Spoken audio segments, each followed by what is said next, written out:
الحمد للہ رب العالمین والصلاة والسلام علی محمد الامین فاعوذ باللہ من الشیطان الرجیم بسم اللہ الرحمن الرحیم۔ خواتین و حضرات، یہ سورہ اعراف کی آیت 139 ہے جس سے ہم درس کی ابتدا کر رہے ہیں۔ موسیٰ علیہ السلام کی سرگزشت زیر بحث ہے۔ اس جلیل القدر پیغمبر کی دعوت کے دو پہلو اور دونوں ہی یہاں موضوع بن گئے ہیں۔ ایک یہ کہ وہ فرعون کی طرف بھیجے گئے، وہ فرعون کو دعوت دیں، انذار کریں اللہ پر، اللہ تعالیٰ کے ملاقات پر ایمان لانے کے لیے اس کو آمادہ کریں، اور اس کے نتیجے میں جو پیغمبروں کے بارے میں سنت الہی ہے اس کا ظہور ہو۔ دوسرے یہ کہ بنی اسرائیل جو سیدنا ابراہیم علیہ السلام کی ذریت ہیں، یعقوب علیہ السلام، یوسف علیہ السلام کی اولاد ہیں، ان کو یہاں سے نکالا جائے اور دور نبوت کا وہ پہلو سامنے لایا جائے جس میں اب قومی حیثیت سے اللہ کی دعوت کا مرکز بنانا پیش نظر ہے۔ میں کئی مرتبہ یہ عرض کر چکا ہوں کہ پہلے مرحلے میں یا نبوت کے پہلے دور میں اللہ تعالیٰ نے یہ طریقہ اختیار کیا کہ ہر قوم کی طرف ایک رسول بھیجا، اس کے ذریعے سے حجت تمام کی، اور پھر قوم کے لیے اللہ تعالیٰ کے فیصلے کا ظہور ہو گیا۔ دوسرے مرحلے میں یہ طریقہ اختیار کیا گیا کہ پوری ذریت ابراہیم یا آل ابراہیم اس منصب پر فائز کر دی جائے، نبوت ان میں خاص رہے، اور نبوت کی بنیاد پر جو شریعت، اخلاق، کردار، سیرت سامنے آنی چاہیے، اس کا ظہور ایک پوری کی پوری قوم کی طرف سے دنیا کے وسط میں ہو اور وہاں توحید کا مرکز بنایا جائے۔ تو یہ دونوں چیزیں سیدنا موسیٰ کی شخصیت میں آ کر اس لحاظ سے مل گئیں کہ جیسے مختلف قوموں کی طرف رسول بھیجے جاتے تھے، وہ فرعون اور آل فرعون کی طرف اس حیثیت سے رسول بن کر آئے، اور دوسری جانب ان کے سپرد یہ مشن کیا گیا کہ وہ بنی اسرائیل کو وہاں سے نکال کے فلسطین میں لائیں۔ کنعان کا ایک نام یہ بھی ہے، کنعان اس کا پرانا نام ہے، تو اس علاقے میں لا کر آباد کریں اور یہاں اللہ تعالیٰ کی توحید کی دعوت کے لیے پورا اہتمام کیا جائے، عالمی سطح پر اللہ تعالیٰ کے دین اور توحید کی دعوت کے لیے پورا اہتمام کیا جائے۔ تو یہ دونوں پہلو ہیں۔ اب اس دوسرے پہلو کی طرف ہم بڑھ رہے ہیں، یعنی اس سے پہلے فرعون کے ساتھ جو معاملہ ہوا وہ زیر بحث تھا۔ اب وہ اپنی قوم کو لے کر نکل آئے ہیں، اور اس میں خود قوم کے ساتھ کیا معاملات پیش آئے اللہ تعالیٰ ان کو بیان کر رہے ہیں۔ یہ سرگزشت ایک دوسرے پہلو سے اب سنائی جا رہی ہے، یعنی رسولوں کے معاملے میں اور ان کی قوموں کے معاملے میں جو اللہ کی دینونت کا ظہور ہوتا ہے، اس سے مقصود یہ ہوتا ہے کہ یہ بتایا جائے کہ اس دنیا کے بعد بھی ایک روز قیامت آنے والا ہے۔ جیسے قوموں کے لیے یہ قیامت یہاں برپا ہوئی ہے، اسی طرح ایک دن پوری انسانیت کے لیے بھی برپا ہو جائے گی۔ اور اس پہلو کو بتانے سے مقصود اصل میں جو نئی امت اٹھائی جا رہی ہے، یعنی قریش مکہ کے اندر سے جو اب ایک نئی امت اٹھے گی، اس کو یہ بتانا ہے کہ اس سے پہلے جو امت اس منصب پر فائز کی گئی اس کے ساتھ کیا معاملات ہوئے، اور اس نے کس طریقے سے اپنی ذمہ داریوں کو ادا کرنے کی صحیح کی، اور کس طرح سے اس سے انحراف کیا تو اللہ تعالیٰ کا اس کے ساتھ کیا معاملہ رہا۔ یہ دونوں چیزیں پہلو بپہلو سامنے آتی ہیں۔ تو فرمایا کہ جب بنی اسرائیل کا گزر ایک ایسی قوم پر ہوا جو اپنے کچھ بتوں کی پرستش میں لگی ہوئی تھی، تو ان کے بعض لوگوں نے، یہ قرآن کا عام اسلوب ہے، خیال یہ ہوتا ہے گویا پوری قوم نے مطالبہ کر دیا، نہیں، بعض لوگوں نے اور کافی بڑی تعداد میں لوگوں نے یہ مطالبہ کر دیا کہ اے موسیٰ، جس طرح ان کے معبود ہیں اسی طرح کا ایک معبود ہمارے لیے بھی بنا دو۔ اب اس مطالبے پر سیدنا موسیٰ نے کیا کہا؟ قال انکم قوم تجہلون، موسیٰ نے کہا تم بڑے ہی جاہل لوگ ہو، ان ہؤلاء متبر ما ہم فیہ وباطل باطل ما کانا یعملون، یہ جس کام میں لگے ہوئے ہیں وہ برباد ہونے والا ہے، اور جو کچھ کر رہے ہیں وہ سراسر باطل ہے۔ یعنی تمہیں کیا اس کی طرف رغبت ہو گئی، تم نے بتوں کو اپنا ملجا بنا لیا، تم اپنے پروردگار کو چھوڑ کر ان بت خانوں کی طرف متوجہ ہو گئے، یہ سب کچھ تو ختم ہونے والا ہے، اس کی کوئی حیثیت نہیں ہے، یہ دنیا بھی فانی ہے، اور اللہ تعالیٰ کی اس دی ہوئی مہلت کے ساتھ یہ سب کچھ بھی فنا ہو جائے گا، اس کی کوئی حقیقت نہیں ہے، یہ جن تصورات پر قائم ہے وہ بھی بالکل باطل ہیں، اور اس کا ظہور جن صورتوں میں ہوتا ہے وہ صورتیں بھی بالکل باطل ہیں، تو یہ کیا کر رہے ہو؟ معاف کی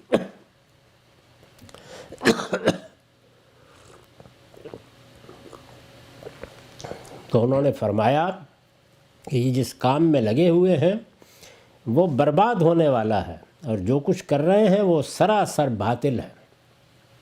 اسی سے اندازہ کیا جا سکتا ہے کہ انسان نے جو میتھالوجی اپنے طور پر بنائی، جو دیومالائیں تخلیق کیں، اپنے تخیل کی جو کرشمہ سازی دکھائی، اس کی حقیقت انبیاء علیہم السلام کی نگاہ میں کیا ہے۔ اسی طرح انسان اپنے تجربات اور مشاہدات کے ذریعے سے علم کی جو دنیا آباد کرتا ہے، تو بارہا یہ بھی ہوا ہے کہ بعض باطنی مشاہدات کی بنیاد پر بھی وہ اس دنیا کے بارے میں، اس کی ابتدا کے بارے میں، اللہ تعالیٰ کے اس کے ساتھ تعلق کے بارے میں بعض تصورات پیش کرتا رہا ہے۔ صوفیانہ مذاہب میں یہ تصورات بہت فلسفیانہ انداز میں سامنے آتے رہے ہیں، یہ سب کے سب بھی بالکل اسی طریقے سے باطل ہیں، ان کی کوئی حقیقت نہیں ہے، نہ ان دیومالاؤں کی کوئی حقیقت تھی، نہ تخیل کی ان کرشمہ سازیوں کی کوئی حقیقت ہے۔ اس معاملے میں صحیح اور سچی بات وہی ہے جو اللہ کے پیغمبروں کے ذریعے سے خود اللہ تعالیٰ نے اپنی کتابوں میں بتائی، وہی صحیح بات ہے۔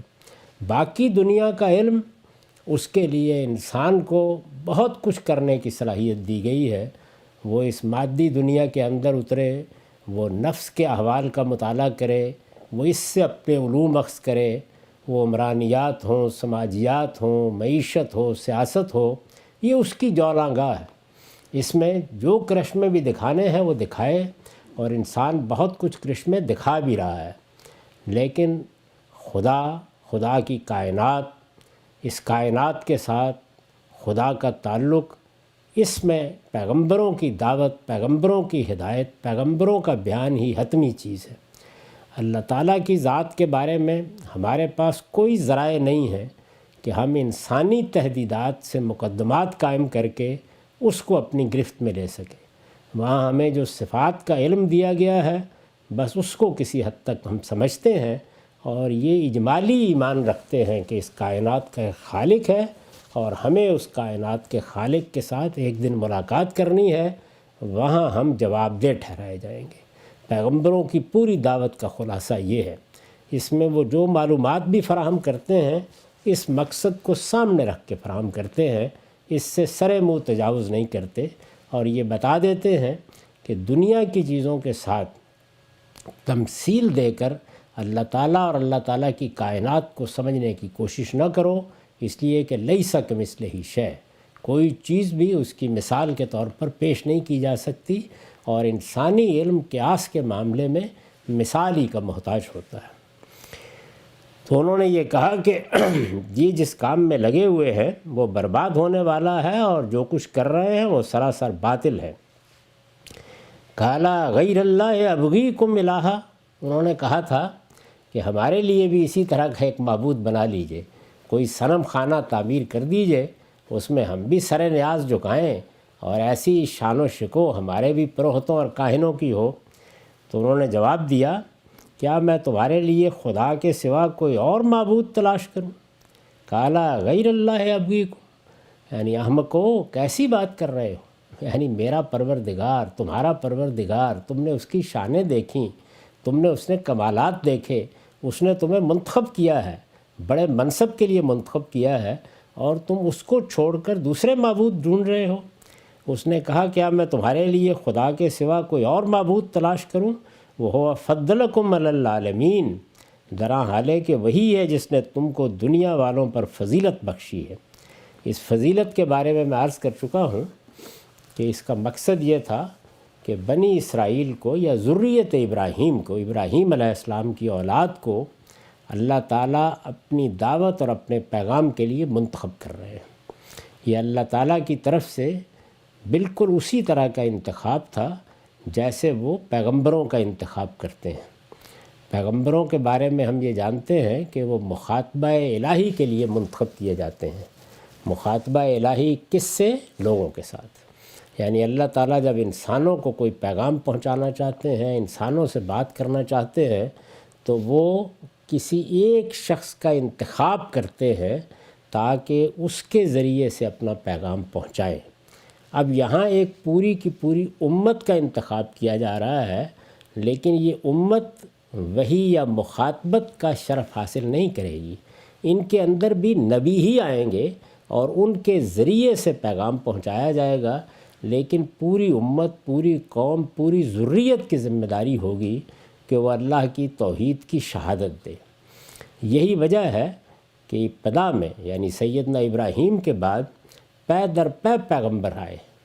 ان کے صاحبزادے حضرت اسحاق، ان کے صاحبزادے حضرت یعقوب، ان کے صاحبزادے حضرت یوسف، تاکہ صحیح دینی روایت کے ساتھ ذریت ابراہیم اپنی تاریخ کی ابتدا کرے۔ یہ پیغمبر کسی قوم کی طرف نہیں بھیجے گئے، بلکہ یہ ذریت ہی کی طرف، اپنی ہی اولاد کی تربیت، تعلیم، ان تک خدا کا پیغام پہنچانے اور انہیں اس آنے والے انتخاب کے لیے تیار کرنے کے لیے بھیجے گئے۔ تو فرمایا کہ تمہیں تو دنیا والوں پر یہ فضیلت حاصل ہوئی ہے۔ دنیا میں اللہ تعالیٰ مختلف قوموں کو مختلف چیزوں میں فضیلت دیتا ہے۔ بہت سی قومیں ہیں جو کسی خاص ہنر میں، کسی خاص علم میں کمال حاصل کرتی ہیں۔ یونان کا کمال فلسفے میں سب لوگ مانتے ہیں، اس کی ابتدا کی گئی، سقراط و افلاطون جیسے لوگ پیدا ہوئے۔ موجودہ مغربی قوموں کے بارے میں یہ اعتراف کیا جاتا ہے کہ سائنس کے اکتشافات کے معاملے میں ان کو غیر معمولی حیثیت حاصل ہوئی۔ اللہ تعالیٰ اس طرح کے مواقع مختلف قوموں کو دیتے ہیں، لیکن یہ کہ کسی قوم کا یا کسی گروہ یا جماعت کا انتخاب کر لیا جائے کہ وہ دنیا والوں تک اللہ کی دعوت پہنچائے گی، اللہ کا پیغام پہنچائے گی، اللہ کے پیغام کا نمونہ بن کر دنیا میں زندگی بسر کرے گی، آخرت کو مقصد، مدعا اور ہدف قرار دے کر جو زندگی بسر کرنی چاہیے وہ زندگی بسر کر کے دکھائے گی، اور اس طرح اللہ تعالیٰ کی دعوت اور اللہ تعالیٰ کے پیغام کا ذریعہ بنے گی۔ تو یہ معمولی شرف نہیں ہے، بہت بڑا شرف ہے۔ میں نے عرض کیا کہ مختلف قوموں کو تاریخ کے مختلف ادوار میں اللہ تعالیٰ نے بعض پہلوؤں سے فضیلت دی ہے، اور قوموں کی یہ فضیلت ایک تاریخی حقیقت ہے۔ اس میں حیرت انگیز طریقے سے بعض چیزیں انہی قوموں کے ذریعے سے نمودار ہوتی ہیں، دنیا تک پہنچتی ہیں، اور ان کو ان کا موقع ملتا ہے کہ وہ ان کی بنیاد پر اپنی فضیلت دنیا میں منوائیں۔ لیکن ان کے معاملے میں یا ذریت ابراہیم کے معاملے میں، جس کی دو شاخیں ہیں، ایک بنی اسرائیل، بنی اسحاق، اور دوسرے بنی اسماعیل جو رسالت مآب صلی اللہ علیہ وسلم کی قوم ہے، تو اللہ تعالیٰ نے نبوت اور رسالت کے لیے ان کا انتخاب کر لیا، اور آج سے کوئی 4000 سال پہلے یہ فیصلہ کر دیا کہ اب بتدریج رسولوں کی بعثت جیسے مختلف قوموں کی طرف ہوتی تھی، اس کے بجائے نبوت کا سلسلہ انہی کے اندر رہے گا، اور یہی اب پوری دنیا تک پیغام پہنچائیں گے۔ تو یہ وہ بات ہے جس کو اللہ تعالیٰ اس طرح بیان کرتے ہیں کہ جس نے تم کو دنیا والوں پر فضیلت بخشی ہے۔ اس کو آپ تعبیر کر سکتے ہیں شہادت کے منصب سے، یعنی جیسے اللہ تعالیٰ اپنی مخاطبت کے لیے کسی شخص کا انتخاب کر کے اپنی بات پہنچانے کے لیے اس کو مامور کرتے ہیں، اور ہم اسے نبی کہتے ہیں اور اس منصب کو نبوت کہتے ہیں، اسی طرح اس کے لیے خود قرآن مجید نے شہادت کی تعبیر اختیار کی ہے۔ چنانچہ بنی اسماعیل جب اس منصب پر فائز کیے گئے تو یہ فرمایا کہ وَلِتَكُونُوا شُهَدَاءَ عَلَى النَّاسِ وَيَكُونَ الرَّسُولُ عَلَيْكُمْ شَهِيدًا۔ تو اس سے قرآن نے واضح کر دیا کہ پیغمبر بھی شاہد بن کر آتے ہیں، لیکن ان کا اصل تعارف اللہ تعالیٰ کی طرف سے ان کے ساتھ مخاطبت ہوتی ہے۔ یہ لوگ بھی اسی منصب پر فائز ہیں۔ تو شہادت کا منصب آپ کہہ سکتے ہیں کہ یہ ان کو حاصل ہوا ہے، اور اس میں یہ پوری دنیا کی قوموں میں فضیلت رکھتے ہیں۔ ان کے بعد یہی منصب بنی اسماعیل کو دیا گیا، یعنی موسیٰ علیہ السلام کی بعثت ہوئی تو ان کو اس ذمہ داری پر فائز کیا گیا، اور پھر کم و بیش 1500 سال تک یا اس سے کچھ زیادہ یا کم یہ اس منصب پر فائز رہے۔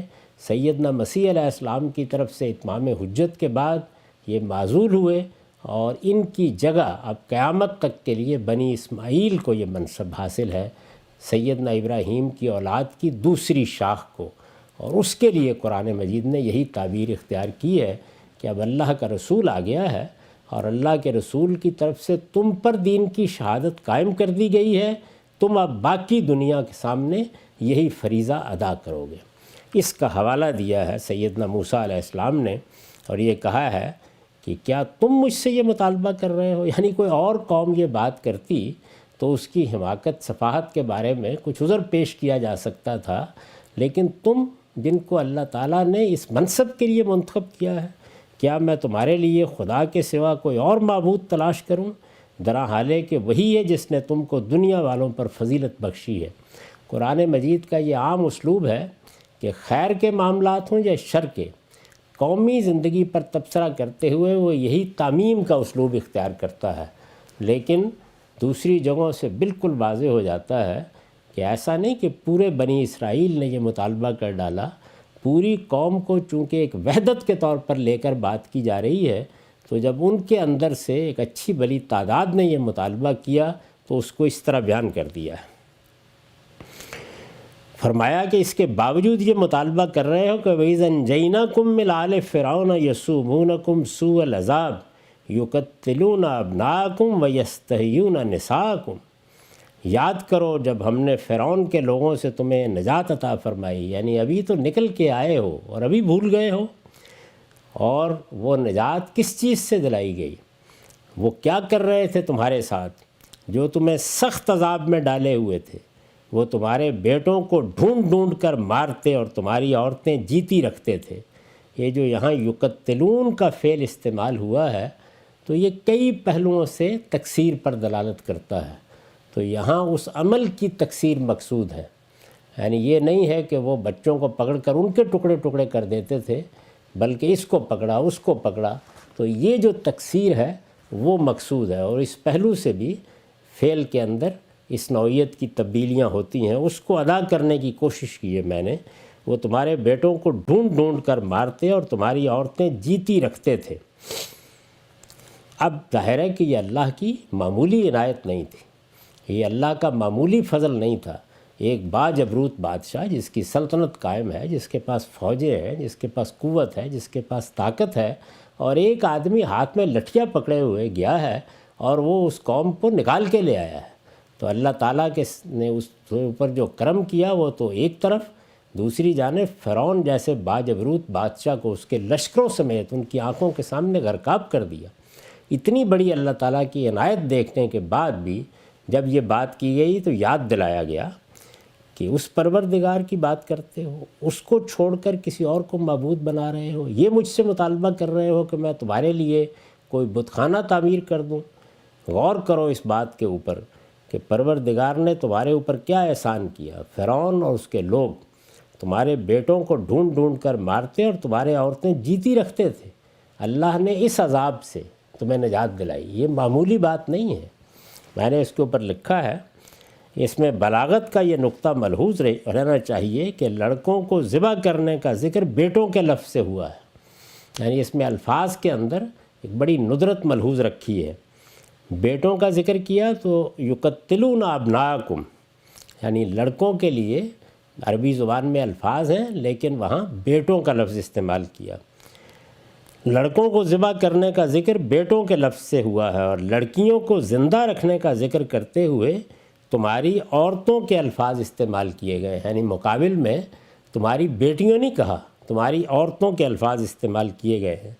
پہلی تعبیر اگر غور کیجئے تو شفقت پدری کا جذبہ ابھارتی ہے، اور دوسری غیرت کو حرکت میں لانے کا باعث رکھتی ہے، یعنی زندہ رکھتے تھے اور مردوں کو مار رہے تھے تو آخر کس شیطانی مقصد کے لیے زندہ رکھتے تھے، اس کی طرف گویا ایک طرح سے تلمیح کی ہے۔ جملے کا اسلوب بھی قابل توجہ ہے، موسیٰ علیہ السلام کی بات کے ساتھ ملا کر گویا اللہ تعالیٰ نے اپنی بات ان کی زبان پر جاری کر دی۔ تو یہ فرمایا کہ تم یاد رکھو اس بات کو اور یاد کرو اس واقعے کو کہ تمہیں فرعون کے لوگوں سے اللہ تعالیٰ نے نجات دلائی۔ یہ جو نجات دلائی، اب اس پر تبصرہ کیا ہے کہ وَفِي ذَلِكُمْ بَلَاءٌ مِّن رَبِّكُمْ عَظِيمٌ، اور اس میں تمہارے پروردگار کی طرف سے تمہارے لیے بڑی عنایت تھی، بڑا کرم تھا، یہ معمولی درجے کا احسان نہیں تھا جو اللہ تعالیٰ نے تم پر کیا۔ اگر اسی پہلو سے دیکھو تو کیا تمہیں اللہ تعالیٰ کے مقابلے میں ایسی باتیں کرنی چاہیے؟ اس میں جو الفاظ آئے ہیں بلاء من ربکم عظیم، تو بلا کا لفظ عربی زبان میں متضاد لفظوں میں سے ہے، یعنی اس میں عنایت کا مضمون بھی ہوتا ہے اور آزمائش کا مضمون بھی۔ یہ سیاق طے کرتا ہے کہ ہم اسے کس معنی میں لیں گے۔ بالعموم یہ ہوا ہے کہ چونکہ قریب میں یہ ذکر تھا کہ تمہارے بیٹوں کو مارتے اور تمہاری عورتیں جیتی رکھتے تھے، تو لوگوں نے اس کا ترجمہ یہ کیا ہے کہ اس میں تمہارے پروردگار کی طرف سے بڑی آزمائش تھی۔ میرے نزدیک صحیح چیز یہ ہے کہ یہ نجات سے متعلق ہے، اور یہ دوسرے پہلو سے لفظ کو استعمال کیا ہے، یعنی وہ یہ ظلم کرتے تھے، تم اس ستم کی آماجگاہ بنے ہوئے تھے، اس کے باوجود اللہ تعالیٰ نے تمہیں نجات دی، فرعون کے قبضے سے نکال کر تمہیں لایا، اس میں بڑی عنایت، بڑا کرم تھا تمہارے لیے۔ بعض دوسرے مترجمین نے بھی یہی طریقہ اختیار کیا ہے، اور ہمارے قدماء میں سے بھی بعض لوگوں نے یہی تعبیر کیا، اور یہی میرے نزدیک صحیح ہے۔ وَوَعَدْنَا مُوسَىٰ 30 لَيْلَةً وَأَتْمَمْنَاهَا بِعَشْرٍ فَتَمَّ مِيقَاتُ رَبِّهِ 40 لَيْلَةً۔ بنی اسرائیل وہاں سے آگے بڑھے تو ہم نے موسیٰ سے 30 راتوں کا وعدہ ٹھہرایا، اور 10 مزید راتوں سے اس کو پورا کیا، تو اس کے نتیجے میں اس کے پروردگار کی ٹھہرائی ہوئی مدت 40 راتیں پوری ہو گئی۔ یعنی جس وقت وہاں سے نکلے تو موسیٰ علیہ السلام کو اب شریعت دینے کا فیصلہ ہوا۔ اللہ تعالیٰ نے ایک قوم کا انتخاب کر لیا، اس قوم کو اب ایک اپنے مستقر پر پہنچنا ہے۔ فلسطین کا علاقہ اس کے لیے الارض المقدسہ قرار دے دیا گیا، یعنی ایک ایسا علاقہ جسے اللہ نے اپنے لیے خاص کر لیا ہے۔ ابراہیم علیہ السلام کے بعد ہی یہ فیصلہ ہو گیا تھا کہ 2 علاقے دنیا میں اللہ تعالیٰ اپنے لیے خاص کر لیں گے، فلسطین کا علاقہ جس میں بنی اسحاق کو آباد کیا جائے گا، یا بنی اسرائیل کہیے، اور وہاں توحید کی دعوت کا مرکز قائم ہوگا، اور اس کے بعد عرب کا علاقہ۔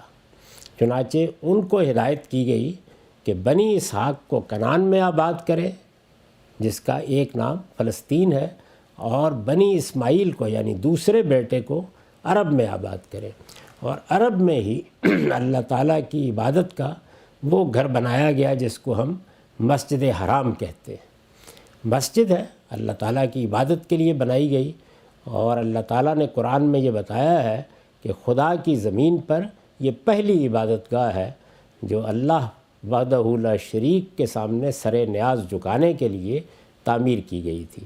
اس کی تعمیر نو ہوئی سیدنا ابراہیم کے ذریعے سے، اور پھر ان سے کہا گیا کہ اسماعیل کو اس کی تولیت کے لیے خاص کر دیں۔ اللہ تعالیٰ نے اسماعیل کو اپنے اس کام کے لیے مانگ لیا ہے۔ یہ سرزمین اب ہمیشہ کے لیے اللہ کے دین کی دعوت کے مرکز کی حیثیت سے ایک ارض مقدسہ رہے گی۔ قرآن مجید میں اور الہامی صحیفوں میں یہ جو تقدیس کا لفظ ہے، یہ اللہ تعالیٰ کے لیے خاص کر لینے کے لیے استعمال ہوتا ہے، یعنی اللہ تعالیٰ نے اپنے جلوے کے لیے، اپنے کلام کے لیے وادی طور کو منتخب کیا، تو وہ پھر الارض المقدسہ ہے۔ اسی طریقے سے سرزمین عرب کو اس کے لیے منتخب کیا کہ یہ اب اللہ کے دین کا مرکز بنے گی، تو یہ الارض المقدسہ ہے۔ اور یہی چیز یا یہی حیثیت اس سے پہلے فلسطین کو حاصل ہوئی، تو وہ بھی قرآن مجید نے جیسے کہ سورہ مائدہ میں کہا ہے الارض المقدسہ تھی۔ تو یہ ارض مقدسہ کی تعبیر اس پہلو سے استعمال ہوتی ہے، یعنی کسی چیز کو، کسی جگہ کو، کسی مقام کو اللہ نے اپنے لیے خاص کر لیا ہے، یہ گویا اسے تقدیس دینا ہے۔ میں عرض کر رہا تھا کہ اب یہ دوسرا مرحلہ آ گیا ہے، اور اس دوسرے مرحلے میں موسیٰ علیہ السلام کو اب اس قوم کے لیے شریعت دی جائے گی، کتاب دی جائے گی، لیکن خود موسیٰ علیہ السلام کو ایک بڑے منصب کی ذمہ داریوں کو پورا کرنا ہے، تو ان سے تقاضا کیا گیا کہ وہ 30 دن کا اعتکاف کریں، جس میں مزید 10 دن بڑھا دیے گئے، اور اس طرح یہ 40 دن۔ ہمارے ہاں یہ چلے کی روایت پیدا ہوئی ہے، اس میں اللہ تعالیٰ کے اس طرح کے بعض احکام کا بھی دخل ہے، تاہم اللہ ہی اس کو مقرر کرتا ہے، اور اللہ تعالیٰ نے ہمارے لیے جو شریعت نازل کی ہے اس میں بھی 10 دن کے لیے ہم اعتکاف کرتے ہیں، زیادہ دنوں کے لیے بھی کیا جا سکتا ہے۔ اللہ تعالیٰ چونکہ ایک پیغمبر پر یہ ذمہ داری ڈالنے والے تھے، تو یہ مدت مقرر کی گئی۔ تو ارشاد ہوا کہ وعدنا موسیٰ 30 لیلہ، ہم نے موسیٰ سے 30 راتوں کا وعدہ کیا، واتممناھا بعشر، اور 10 مزید راتوں سے اس کو پورا کیا، یعنی گویا اتمام تک پہنچا دیا۔ 30 سے بات شروع ہوئی، 40 تک اس کو بڑھا دیا۔ فتم میقات ربہ 40 لیلہ، تو اس کے نتیجے میں اس کے پروردگار کی ٹھہرائی ہوئی مدت 40 راتیں پوری ہو گئی۔ اس پر میں نے لکھا یہ اس وعدے کا ذکر ہے جو دریا پار کر لینے کے بعد اللہ تعالیٰ نے بنی اسرائیل کو اپنی شریعت دینے کے لیے فرمایا۔ یعنی وعدہ کیا تھا کہ یہ قوم ہے، میں نے ان کو اپنے لیے منتخب کر لیا ہے، وہ سامنے علاقہ ہے، اس کو بھی اپنے لیے منتخب کر لیا ہے۔ اب اس قوم کو وہاں پر ایک حکومت ملے گی، اس کو بادشاہی حاصل ہوگی، اور یہ اس علاقے کو اللہ تعالیٰ کی توحید کا مرکز بنائے گی۔ اس کے لیے ضروری ہے کہ ان کی ہدایت کا اہتمام کیا جائے، اور ان کو اب اللہ کی کتاب دی جائے گی۔ اللہ کی کتاب تورات یہ دینے کا فیصلہ کیا گیا، اور تورات کے بارے میں یہ معلوم ہے کہ لفظ کے معنی ہی قانون کے ہیں، یہ سراسر شریعت ہے۔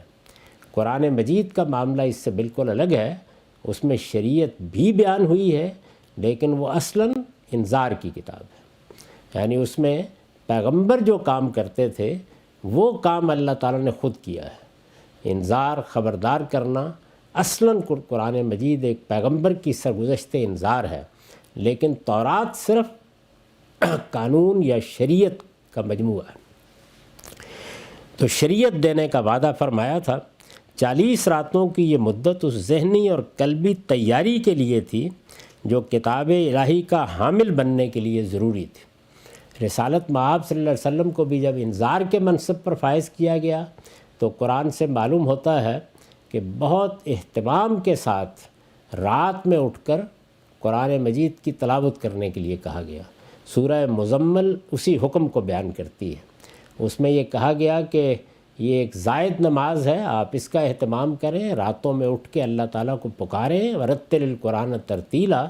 اور یہ بتایا گیا کہ دن کے وقت تو بہت کچھ دوسری مصروفیت رہتی ہے، لیکن رات کا ایک بڑا حصہ اس کام کے لیے خاص کر دیں۔ اور اس کی وجہ بھی یہی بتائی گئی کہ انا سنلقی علیک قولا ثقیلا، ہم نے انذار عام کی ذمہ داری ڈالنے کا فیصلہ کیا ہے۔ یہاں جب موسیٰ علیہ السلام پر یہ ذمہ داری ڈالی گئی کہ اب یہ شریعت ہے، اس قوم کو اس شریعت کا پابند بنانا ہے، ان کی تربیت کرنی ہے، ان کو بتانا ہے کہ ان کی آئندہ کی ذمہ داریاں کیا ہیں، ان کا انتخاب ایک بڑے منصب کے لیے ہوا ہے، تو اس کے لیے جن ذہنی اور قلبی تیاریوں کی ضرورت ہے اس کے لیے آپ یہ اعتکاف کیجئے۔ اعتکاف ہمارے ہاں بھی جیسے میں نے عرض کیا اسی مقصد کے لیے ہے، یعنی رمضان میں 10 دن آدمی الگ ہو کے بیٹھ جائے تاکہ اپنے اوپر غور کرے، اپنے مشن پر غور کرے، اپنے مقاصد پر غور کرے، دین کے ساتھ اپنے تعلق پر غور کرے، اس تعلق کو بڑھانے کی صحیح کرے۔ وہ بھی در حقیقت دنیا کی زندگی میں جو پورا سال ہم گزارتے ہیں اس کے لیے ذہنی اور قلبی تیاریوں کا ایک طریقہ ہے۔ پیغمبروں کے ساتھ میں نے عرض کیا کہ مختلف معاملہ ہوتا ہے، انہیں زیادہ اہتمام کی تاکید کی جاتی ہے، تو یہاں موسیٰ علیہ السلام کو 40 دن کے اعتکاف کے لیے بلا لیا گیا۔ 40 راتوں کی یہ مدت اس ذہنی اور قلبی تیاری کے لیے تھی جو کتاب الہی کا حامل بننے کے لیے ضروری تھی۔ پہلے یہ وعدہ 30 دنوں کا تھا، لیکن سورہ طٰہٰ کی آیت 84 سے معلوم ہوتا ہے کہ موسیٰ علیہ السلام شوق ملاقات میں وقت مقررہ سے پہلے پہنچ گئے، یعنی 30 دن کے لیے بلایا گیا۔ اب ظاہر ہے کہ یہ تھا کہ میں وہاں ہوں گا، اللہ کی عنایات ہوں گی، اللہ کا الہام ہوگا، اللہ تعالیٰ سے کلام کا شرف حاصل ہوگا، مجھے شریعت دی جائے گی۔ تو اس میں ایک فطری چیز ہے کہ بڑا اشتیاق آدمی کے اندر اندازہ ہی کیا جا سکتا ہے، پیدا ہو سکتا ہے، تو وقت سے پہلے چلے گئے۔ چنانچہ ان کی اس جلد بازی کے باعث اللہ تعالیٰ نے ان کی تربیت کے لیے یہ مدت 30 دنوں سے بڑھا کر 40 دن کر دی۔ یہ بات سورہ طٰہٰ میں بیان کیا اللہ تعالیٰ نے کہ 30 کو 40 دن میں کیوں بدلا گیا۔ تو فرمایا کہ یہ پوری ہو گئی مدت۔ اب اس کے بعد وَقَالَ مُوسَىٰ لِأَخِيهِ، وہ جانے لگے ہیں اس وعدے کے لیے۔ وَقَالَ مُوسَىٰ لِأَخِيهِ ہارون اخلفنی فی قومی وَأَصْلِحْ وَلَا تَتَّبِعْ سَبِیلَ الْمُفْسِدِینَ۔ اس وعدے کے لیے جاتے ہوئے موسیٰ نے اپنے بھائی ہارون سے کہا، میرے پیچھے تم میری قوم میں میری جانشینی کرو گے۔ یہ ہم اس سے پہلے بتا چکے ہیں کہ جس وقت سیدنا موسیٰ علیہ السلام کو نبوت کے منصب پر فائز کیا گیا اور فرعون کی طرف بھیجا گیا، اسی وقت انہوں نے درخواست کر دی تھی کہ فرعون کو، ہارون کو میرے نائب کی حیثیت سے میرے ساتھ کر دیا جائے، اس لیے کہ میں یہ محسوس کرتا ہوں کہ میں اپنی بات اس فصاحت و بلاغت کے ساتھ نہیں کہہ سکتا، ہارون زیادہ بہتر طریقے سے یہ بات بھی بیان کر سکیں گے اور مجھے بھی سہارا ہوگا۔ تو یہاں پر انہوں نے یہ ذمہ داری ہارون علیہ السلام کو دی، اپنے بھائی کو، کہ وہ بعد میں یہاں رہیں گے اور وہ جانشینی کریں گے۔ موسیٰ نے اپنے بھائی ہارون سے کہا، میرے پیچھے تم میری قوم میں میری جانشینی کرو گے اور ذمہ داری کی ہے واصلح، اور لوگوں کی اصلاح کرتے رہو گے، اور ولا تتبع سبیل المفسدین، اور بگاڑ پیدا کرنے والوں کے طریقے پر نہیں چلو گے۔ پوری قوم تھی۔ رسالت میں آپ صلی اللہ علیہ وسلم کے صحابہ جس طرح ایک ایک کر کے آئے، دو دو کر کے آئے، تربیت کے مختلف مراحل سے گزرے، یہاں وہ نہیں ہوا۔ پوری کی پوری قوم ایمان بھی لے آئی، انہوں نے موسیٰ علیہ السلام کی قیادت بھی مان لی، ان کے ساتھ ہجرت کرنے کے لیے تیار ہو گئی۔ اب ظاہر ہے کہ قوم میں اس نوعیت کا عمل نہیں ہوا۔ پوری قوم میں ہر طرح کے لوگ تھے، لاکھوں کی تعداد میں بنی اسرائیل تھے، تو بہت سے لوگوں سے یہ اندیشہ تھا کہ وہ کوئی بگاڑ پیدا کر دیں گے، تو اس لیے انہوں نے کہا کہ میرے بعد تم قیادت کرو گے اور جہاں کہیں کوئی خرابی دیکھو اس کی اصلاح کرتے رہو گے اور بگاڑ پیدا کرنے والوں کے طریقے پر نہیں چلو گے۔ اس پر نوٹ ہے، موسیٰ علیہ السلام نے جانے سے پہلے اپنی قوم کی نگرانی کے لیے جو اہتمام فرمایا، یہ اس کا بیان ہے۔ اسے خاص طور پر نمایاں کیا ہے تاکہ واضح ہو جائے کہ بنی اسرائیل نے گوسالہ پرستی کی جو لعنت اختیار کی، یعنی ان کے بعد جو واقعہ آگے بیان ہونے والا ہے کہ وہ ایک بچڑے کی پوجا کرنے کے لیے تیار ہو گئے، یہ لعنت جو انہوں نے اختیار کی وہ اس سارے اہتمام کے الرغم اختیار کی۔ یعنی یوں نہیں ہے کہ موسیٰ علیہ السلام بس چھوڑ کے چلے گئے، لوگوں کو ایک بھیڑ کی طرح رہنے دیا اور کہا کہ جو کرتے رہو۔ انہوں نے باقاعدہ اہتمام کیا اور یہی ہمیں سکھایا گیا ہے۔ انبیاء علیہ السلام نے اس کی تعلیم دی ہے کہ ہر جگہ مسلمان کو ایک نظم کے ساتھ رہنا چاہیے۔ ہمارے لیے جو اولاد پیدا کرنے اور گھر بسانے کی صورت بتائی گئی وہ بھی خاندان کے ادارے کی صورت میں ہے، یعنی ایسا نہیں ہے کہ دو لوگ اپنے اندر ایک فرینڈشپ یا دوستی پیدا کریں اور اکٹھے وقت بسر کر لیں اور اس طرح جنسی تعلقات کو ایک دائرے میں محدود کر لیں۔ صرف اتنی بات نہیں ہے، بلکہ ایک ادارہ وجود میں لایا گیا ہے جس میں سربراہ کا فیصلہ کیا گیا ہے، جس میں اخراجات کی یا معیشت کی ذمہ داری کس پر ہوگی اس کا فیصلہ کیا گیا ہے، اس کے آداب بتائے گئے ہیں، تو اس میں بھی نظم پیدا کیا گیا ہے۔ اسی طریقے سے اگر مسلمان کسی جگہ ایک قومی حیثیت سے رہ رہے ہوں تو ان کو بھی یہ تاکید کی گئی ہے کہ وہ اپنے اندر ایک نظم پیدا کر کے رہیں، انارکی پیدا نہ کریں، طوائف الملوکی کی زندگی بسر نہ کریں۔ اسی طرح کی صورت یہاں تک ہے کہ رسول اللہ صلی اللہ علیہ وسلم نے فرمایا کہ اگر تم 3 لوگ مل کر کہیں سفر میں بھی نکلو تو اپنے اندر سے ایک شخص کو سربراہ بنا لو۔ یہ اس مقصود کے لیے ہے تاکہ جو کچھ بھی کیا جائے ایک نظم کے ساتھ کیا جائے۔ یہ اسی کا لازمی نتیجہ ہے کہ ہم عبادت کے لیے بھی 5 وقت جمع ہوتے ہیں تو ایک شخص کو امام مقرر کرتے ہیں اور اس کے پیچھے صف بستہ کھڑے ہو کر اللہ کی عبادت کرتے ہیں۔ درحال کہ عبادت اپنی ذات میں ایک انفرادی فعل ہے، لیکن ایک نظم اور اجتماعیت پیدا کر کے 5 وقت اس کی تعلیم دی جاتی ہے کہ مسلمان آزاد ہے، اپنی آزادی کے ساتھ ہی جیے گا، لیکن یہ آزادی اسی نوعیت کی ہے کہ صنوبر باغ میں آزاد بھی ہے، پابگل بھی ہے۔ تو اس میں بڑی حد تک نظم کو قائم رکھ کر زندگی بسر کرنی چاہیے۔ تو موسیٰ علیہ السلام نے جانے سے پہلے اپنی قوم کی نگرانی کے لیے جو اہتمام فرمایا، یہ اس کا بیان ہے۔ اسے خاص طور پر نمایاں کیا ہے تاکہ واضح ہو جائے کہ بنی اسرائیل نے گوسالہ پرستی کی جو لعنت اختیار کی، بچڑے کو پوجا کرنے کا جو طریقہ اختیار کیا، وہ اس سارے اہتمام کے الرغم اختیار کی، یعنی اس کے باوجود اختیار کی۔ یہ اہتمام ہوا، سیدنا ہارون کو اصلاح کرتے رہے، اس کے باوجود سرکش ہو کے انہوں نے وہ اقدام کر ڈالا۔ تو اس لیے اس کا حوالہ دیا ہے تاکہ آگے کی بات سمجھ میں آ سکے۔ تو فرمایا کہ بگاڑ پیدا کرنے والوں کے طریقے پر نہیں چلو گے، وَلَا تَتَّبِعْ سَبِيلَ الْمُفْسِدِينَ وَلَمَّا جَاءَ مُوسَىٰ لِمِيقَاتِنَا وَكَلَّمَهُ رَبُّهُ، جب موسیٰ ہمارے ٹھہرائے ہوئے وقت پر پہنچ گیا اور اس کے پروردگار نے اس سے کلام کیا، یعنی اب وہ شرف حاصل ہوا، وہ وہاں گئے، وہاں جا کر ان کو 30 دن کا اعتکاف کرنا تھا۔ یہ میں عرض کر چکا کہ سورہ طٰہٰ میں بتایا ہے کہ اسی مدت میں 10 دن کا اضافہ کیا گیا بعد میں، اور اس کا باعث وہاں بیان ہوا ہے کہ وہ شوق ملاقات میں جلدی چلے گئے۔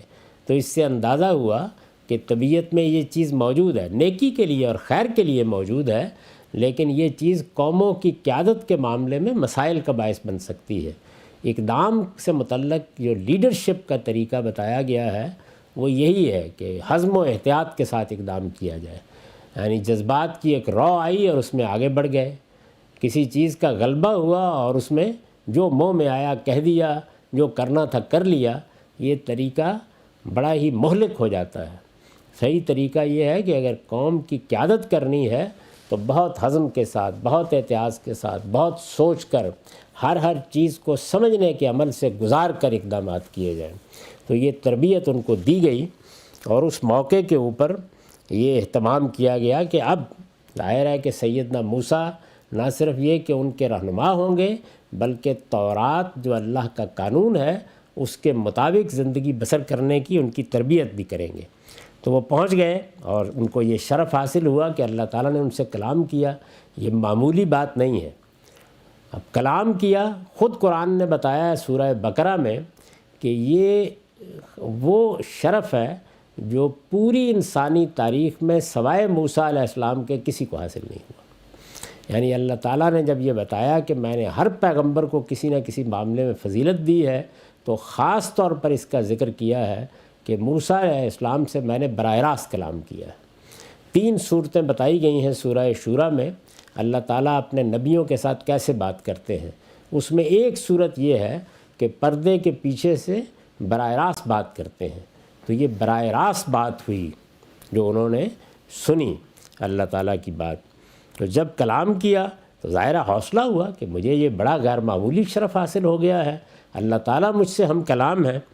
تو اس نے التجا کی، انہوں نے کہا یہ موقع ہے کہ پروردگار قال رب ارنی انظر الیک، پروردگار بات کر رہے ہیں، یہ شرف حاصل ہو گیا تو دکھا بھی دیجئے، پروردگار مجھے موقع دے کہ میں تجھے دیکھوں۔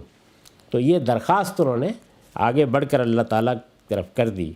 اس کا فوراً جواب دیا، قال لن ترانی، فرمایا تم مجھے ہرگز نہیں دیکھ سکو گے۔ اور اس کے بعد یہ بتانے کے لیے کہ کیوں نہیں دیکھ سکو گے، ایک معاملہ کیا جس کا ذکر آگے آ رہا ہے۔ یہ شوق ایک فطری شوق ہے، میں نے لکھا ہے، اس وجہ سے جناب کو اللہ تعالیٰ نے اس پر کوئی ملامت نہیں فرمائی بلکہ صرف سمجھا دیا ہے۔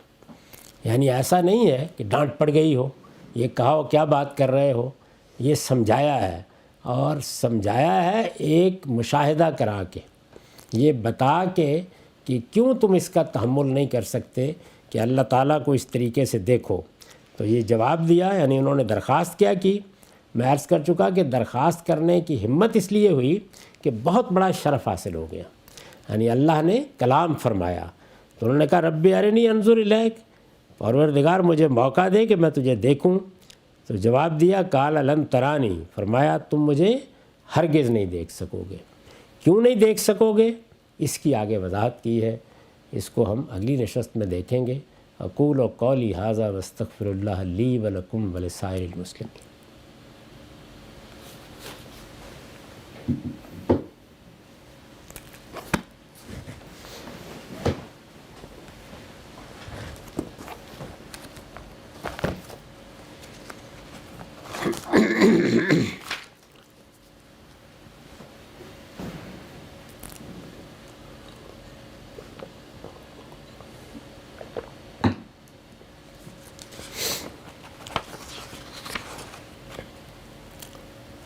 بسم اللہ الرحمن الرحیم۔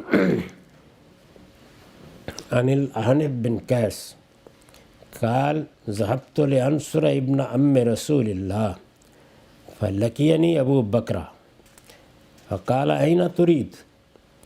قلت أنصر ابن عم رسول الله قال ارجع فإني سمعت رسول الله صلى الله عليه وسلم يقول إذ التقى المسلمان بسيفيهما وكلاهما يريد أن يقتلا صاحبه فهما على جرف جهنم فإذا قتل أحدهما صاحبه فالقاتل والمقتول في النار فقلت يا رسول الله هذا القاتل فما بال المقتول؟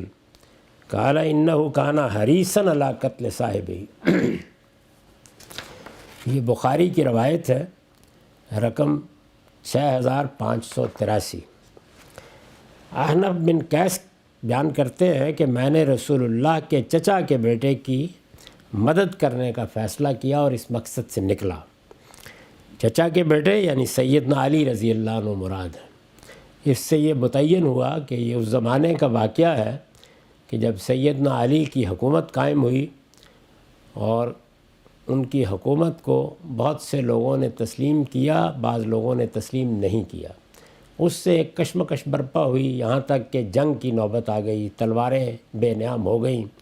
ان واقعات سے لوگ بالعموم واقف ہیں، یہ اس موقع کو بیان کر رہے ہیں۔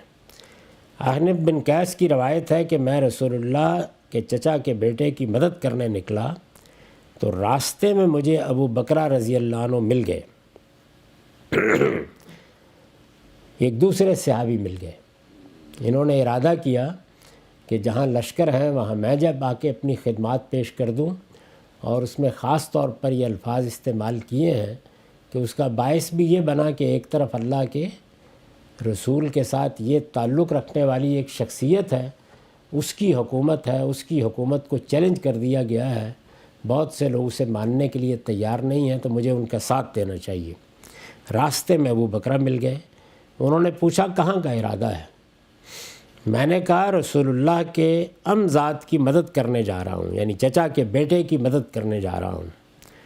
انہوں نے کہا لوٹ جاؤ، اس لیے کہ میں نے رسول اللہ صلی اللہ علیہ وسلم کو یہ فرماتے ہوئے سنا ہے کہ جب دو مسلمان اپنی تلواروں کے ساتھ ایک دوسرے کے مقابل ہو جائیں اور دونوں ایک دوسرے کو قتل کرنے کا ارادہ رکھتے ہوں تو دونوں دوزخ کے کنارے پہنچ جاتے ہیں۔ یہ حدیث انہوں نے سنائی کہ میں نے رسول اللہ صلی اللہ علیہ وسلم سے یہ سنا ہے کہ یہ بڑا سنگین معاملہ ہے، یعنی اگر دو مسلمان لڑنے کے لیے تلوار نکال لیتے ہیں تو فرمایا کہ اس کا شدید اندیشہ ہے کہ دونوں اپنے آپ کو عذاب کے لیے پیش کر رہے ہیں۔ پھر جب ان میں سے ایک دوسرے کو قتل کر دیتا ہے تو قاتل اور مقتول دونوں دوزخ کی آگ میں جا پڑتے ہیں۔ یہ بات ظاہر ہے کہ ایک اصول کے طور پر رسالت میں آپ صلی اللہ علیہ وسلم نے فرمائی ہوگی، انہوں نے یہ اس موقع پر بیان کی۔ اس پر میں نے عرض کیا یا رسول اللہ یہ قاتل تو ٹھیک ہے لیکن مقتول کس وجہ سے؟ آپ نے فرمایا اس لیے کہ وہ بھی اپنے حریف کو قتل کرنے کے لیے بیتاب تھا۔ تو یہ بڑی شدید تنبیہ ہے، اس سے گویا بتانا یہ مقصود تھا کہ مسلمانوں کے درمیان یہ نوبت نہیں آنی چاہیے، کسی حال میں بھی یہ نہیں ہونا چاہیے کہ تلواریں نکل آئیں۔ پوری کوشش کرنی چاہیے اس بات کی کہ مذاکرات کے ذریعے سے، بات چیت کے ذریعے سے معاملات کو سلجھا لیا جائے، اس لیے کہ جب تلواریں نکلیں گی تو پھر لوگوں کی جان جائے گی۔ ہمارے ہاں بھی لوگ دین کے نام پر قتل و غارت گری پر اتر آتے ہیں اور پھر اس کے لیے تعویلیں کرتے ہیں۔ یہاں دیکھیے کیسی بات رسالت مآب صلی اللہ علیہ وسلم نے فرمائی ہے، اور اس میں یہ کہا ہے کہ قاتل اور مقتول یعنی جب لڑنے کے لیے دونوں تلوار سونت کر ایک دوسرے کے سامنے آ گئے ہیں تو دونوں ایک دوسرے کو مارنا چاہتے ہیں۔ یہ اتفاقی نتیجہ ہے کہ ایک مارنے میں کامیاب ہو گیا اور دوسرا اس کی تلوار سے قتل ہوا۔ تو بہت اچھی طرح اس سے توجہ دلا دی کہ کسی حال میں بھی یہ کام نہیں کرنا چاہیے، فوراً پیچھے ہٹ جانا چاہیے۔ ظاہر ہے کہ یہ ایک تنبیہ ہے، اور اس میں کوئی دوسرا آدمی جب کوئی اقدام کرتا ہے تو وہ اپنے اقدام کی بھی وجہ بیان کر دیتا ہے، جیسے کہ اس موقع پر لڑنے والوں نے بیان کی، یا انہوں نے یہ کہا کہ ہم اس پہلو سے اس اقدام کے لیے جواز محسوس کرتے ہیں۔ تاہم ابو بکرہ نے ان سے یہ کہا کہ یہ معاملہ اتنا سادہ نہیں ہے، اس کی سنگینی کو سمجھنا چاہیے۔ اللہ تعالیٰ کے یہاں انسانی جان کی بڑی قدر و قیمت ہے، اس کو حرمت حاصل ہے۔ جان کے خلاف کوئی اقدام کرتے وقت 10 مرتبہ سوچیے۔ اس کی سزا یہ بیان کی گئی ہے کہ ابدی جہنم مقدر بن جائے گی۔ یہ وہی سزا ہے جو اللہ تعالیٰ کے دین کو جانتے بوجھتے جھٹلا دینے والوں کے لیے قرآن میں بیان ہوئی ہے۔ تو مسلمانوں کو یہ سوچنا چاہیے کہ جب وہ ایک دوسرے کی جان لیتے ہیں یا جان کے درپے ہوتے ہیں تو یہ کتنا غیر معمولی اقدام ہے، اس کے لیے کتنا سوچنا چاہیے، کس طرح رک جانا چاہیے، کس طرح اس معاملے میں تفاحص کرنا چاہیے۔ اگر کسی مسلمان کی جان لینے کا فیصلہ کر لیا گیا ہے تو سب سے پہلے اپنے رب کی طرف رجوع کر کے یہ سوال کرنا چاہیے کہ یہ میں کیا کرنے جا رہا ہوں۔ میرے پروردگار نے تو فرمایا ہے کہ میں نے نفس انسانی کو، یعنی ایمان اور کفر سے قطع نظر نفس انسانی کو یہ مقام بخشا ہے کہ کسی کا کام نہیں ہے کہ اس کی طرف انگلی بھی اٹھائے، اور اگر کوئی ایسا کرتا ہے تو وہ پوری انسانیت کے قتل کا ارتکاب کرتا ہے۔ کجا یہ کہ وہ اس سے آگے بڑھ کر کسی بندہ مومن کے خلاف اس طرح کا اقدام کرے، تو یہ انہوں نے توجہ دلائی اس کے پہلو سے۔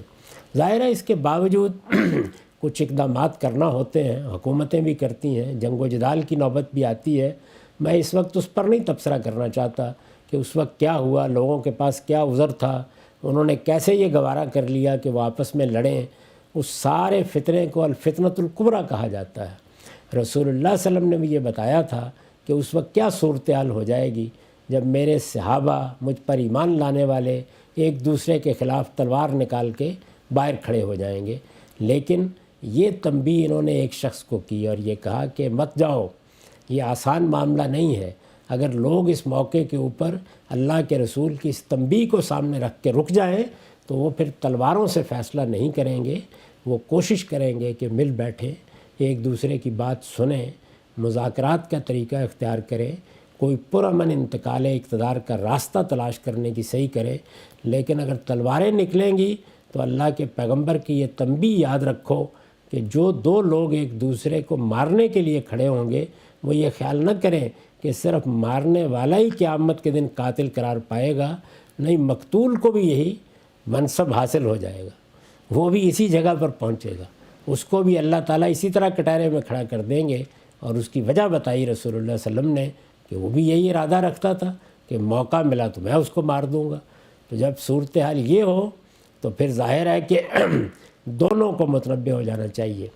جب کوئی شخص مارنے کے لیے کھڑا ہو جائے تو صحیح تعلیم وہ ہے جس کو ہمیں حابیل اور قابیل کے قصے میں قرآن نے بتایا ہے، اور وہ یہ کہ جب بھائی نے تلوار اٹھا لی تو دوسرے بھائی نے یہ کہا کہ میں کوئی اقدام کرنے والا نہیں، ما انا بباسط یدیّ، میں بہرحال یہ نہیں چاہتا کہ میری طرف سے اس طرح کا کوئی معاملہ ہو، میں یہ چاہتا ہوں کہ تم نے فیصلہ کر لیا ہے تو جو گناہ اگر میں تلوار اٹھاتا تو مجھ سے ہونا تھا وہ بھی تمہارے ذمہ ہی رہے، اور تمہارے تلوار اٹھانے کا گناہ بھی تمہارے ذمہ ہی رہے۔ میں یہ پسند کروں گا کہ مظلومانہ قتل ہو جاؤں، لیکن میں تمہارے خلاف تلوار نہیں اٹھاؤں گا۔ تو یہ تعلیم ہے، یعنی انسانی جان کو یہ حرمت حاصل ہے، اور ایک بندہ مومن کی جان کا یہ معاملہ ہے، تو یہ تنبیہ کرنا مقصود ہے۔ باقی رہ گئے وہ واقعات جو ہوئے تو اس کا موقع اور محل الگ ہے، اس پر کسی اور وقت میں گفتگو کریں گے۔ وآخر دعوانا ان الحمدللہ رب العالمین۔ اب 10 منٹ کا وقفہ ہے، اس کے بعد سوالوں کی نشست ہوگی۔ بسم اللہ الرحمن الرحیم۔ اب میں سوالوں کے لیے حاضر ہوں، لیکن اس سے پہلے ایک مرتبہ پھر آپ سب دوستوں سے درخواست کرنی ہے کہ ہمارے عزیز احمد فاروق صاحب اس وقت بھی ICU میں ہیں، اور بھی بعض احباب کے بارے میں اس طرح کی اطلاعات مل رہی ہیں، ان کے لیے دعا کیجیے۔ اگرچہ اللہ کا بڑا شکر ہے کہ اب ان کی حالت بہتر ہے، لیکن آپ سب لوگوں کی دعاؤں کی ضرورت ہے۔ میں بھی اللہ کے حضور میں دست بدعا ہوں کہ اللہ تعالیٰ ان کو بھی اور باقی احباب کو بھی صحت عطا فرمائے، اس مصیبت سے نکالے اور پورے عالم پر مہربانی فرمائے۔ بہت شکریہ غام صاحب، آپ کے وقت کا سوالات کا آغاز کرتے ہیں۔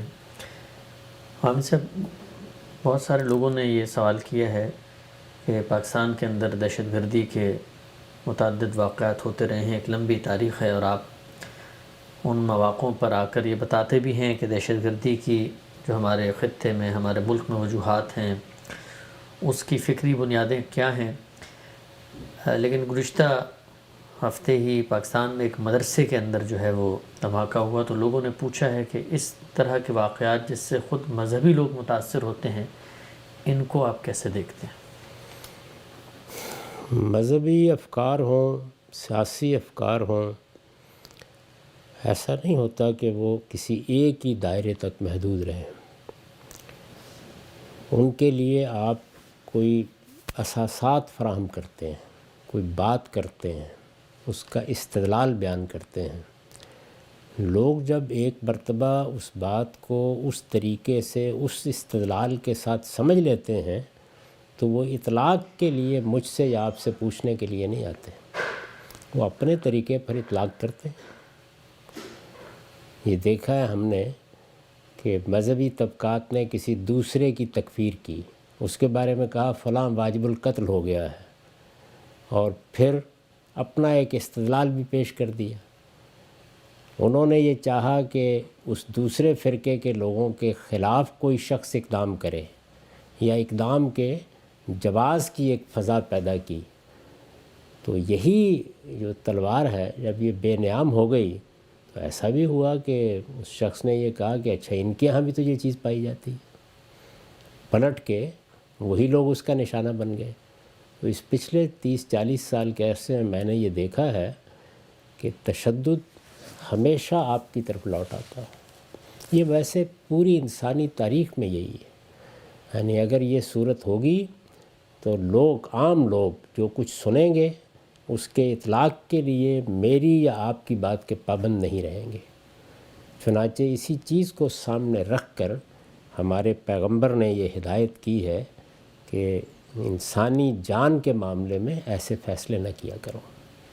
میں نے ابھی ایک حدیث کا درس دیا ہے، اس میں بھی یہی بات بیان کی گئی ہے کہ کسی شخص کی جان لینا، کسی کے خلاف اس طرح کا اقدام کرنا، یہ ایک بات کہہ دینے، ایک بات سن لینے، ایک فتویٰ سن لینے کی بنیاد پر نہیں ہو سکتا۔ یعنی اگر کوئی اشکال ہے تو زیر بحث لایا جائے، موضوع بنایا جائے۔ اللہ تعالیٰ نے اس دنیا میں انسان کو آزادی دی ہے، اور یہ بتا دیا ہے کہ میں نے اس دنیا کا نظم اس طرح قائم کیا ہے کہ لا اکراہ فی الدین، دین کے معاملے میں کوئی جبر روا نہیں رکھا۔ یہ بتایا ہے کہ میری ساری دعوت کی بنیاد جو میں نے پیغمبروں کے ذریعے سے پیش کی ہے، وہ اس پر ہے کہ رشد کو، یعنی صحیح بات کو، ہدایت کو گمراہی سے الگ کر دیا جائے۔ کہ تبین رشد من الغی، یہ چیز ہے جس کے لیے اللہ کتابیں نازل کرتے ہیں، پیغمبر بھیجتے ہیں، اور ان سے یہ کہتے ہیں کہ وہ لوگوں کو یہ بتائیں۔ لیکن یہ بدقسمتی ہے کہ بعض ایسے افکار پیدا ہو جاتے ہیں، ایسے نقطہ نظر پیدا ہو جاتے ہیں کہ اس میں پیدا کرنے والے، بیان کرنے والے جس وقت یہ فتوے دے رہے ہوتے ہیں کہ فلاں واجب القتل ہے اور فلاں واجب القتل ہے، تو ان کا خیال یہی ہوتا ہے کہ ہم دوسروں کے لیے یہ بات کر رہے ہیں۔ لوگ جو ان کی بات سنتے ہیں، وہ جب اس استدلال کے قائل ہو جاتے ہیں تو پلٹ کر وہی حکم ان کے اوپر بھی لگانے کے لیے پہنچ جاتے ہیں۔ تو یہ اس کا نتیجہ نکلتا ہے کہ پھر مذہبی گروہوں کے اپنے درمیان بھی یہ ہوتا ہے۔ یہ آپ کو معلوم ہے کہ پاکستان میں خاص طور پر کراچی کے شہر میں کس طرح ایک گروہ نے دوسرے گروہ کے علماء کو نشانہ بنائے رکھا ہے، دسیوں لوگ اس کا نشانہ بنے۔ ابھی حال میں ایک بڑی واردات ہوئی ہے جس میں ایک بڑے عالم کو اسی طریقے سے شہید کر دیا گیا۔